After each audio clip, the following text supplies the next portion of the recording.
Okay, welcome back. I hope you had a little break. In this video, we're going to talk about taking notes while reading. So in our last video, we talked about strategies for reading the article. And I mentioned that at some point, what you want to do as you're going through your read of the article is to take notes. I wanted to introduce you to some note-taking tips and some note-taking strategies for when you're doing this. Note-taking gets a bit of a bad rap. Most people, in fact, do not take notes while they're reading.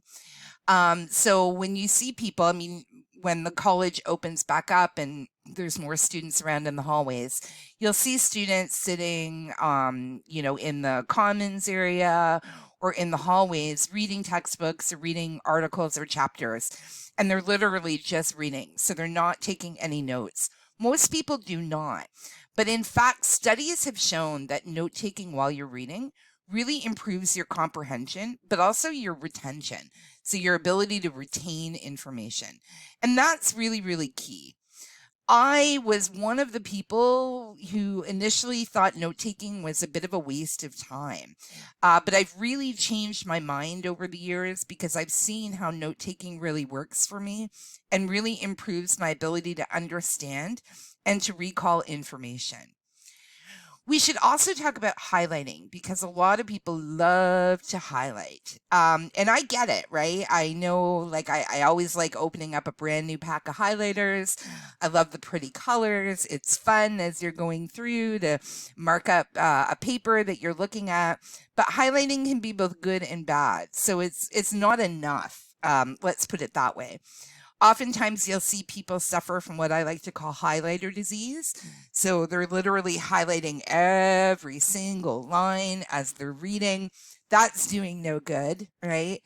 Um, and again, I think a lot of times people get attracted to the pretty colors. It's almost sort of like adult coloring, I think, a lot of times highlighting. It can be good though if you're really strict with yourself and you promise yourself that you are only going to highlight main points as you're going, but it shouldn't be used as a replacement for note taking. It really doesn't replace it. Note taking can be done on the computer or it can be done by hand, so whichever one that you personally prefer. But I will tell you that experts recommend doing it by hand.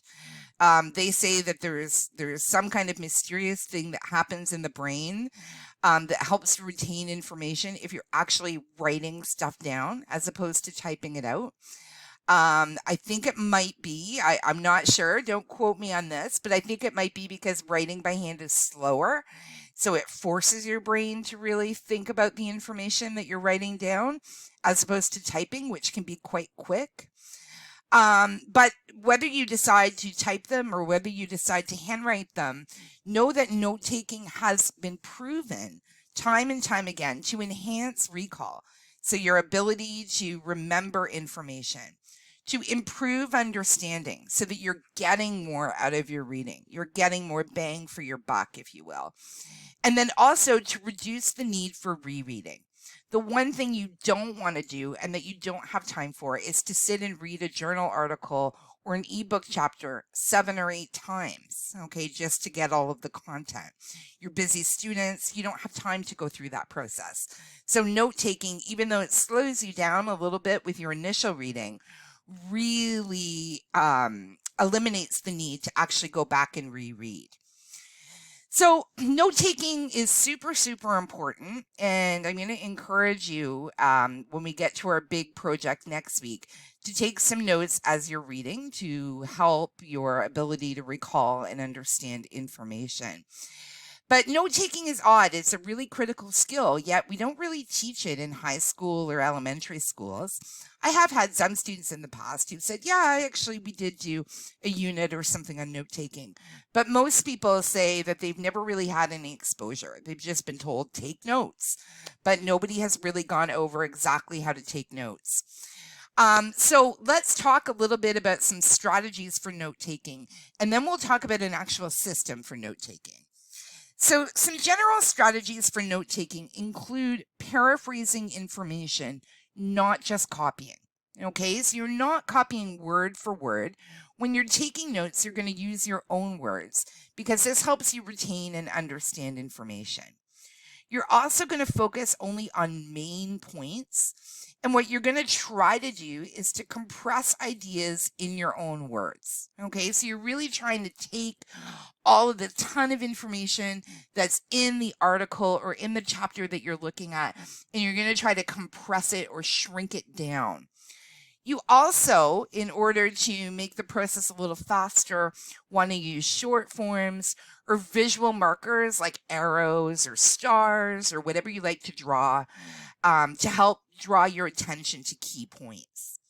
You might also want to consider using an accepted note-taking strategy.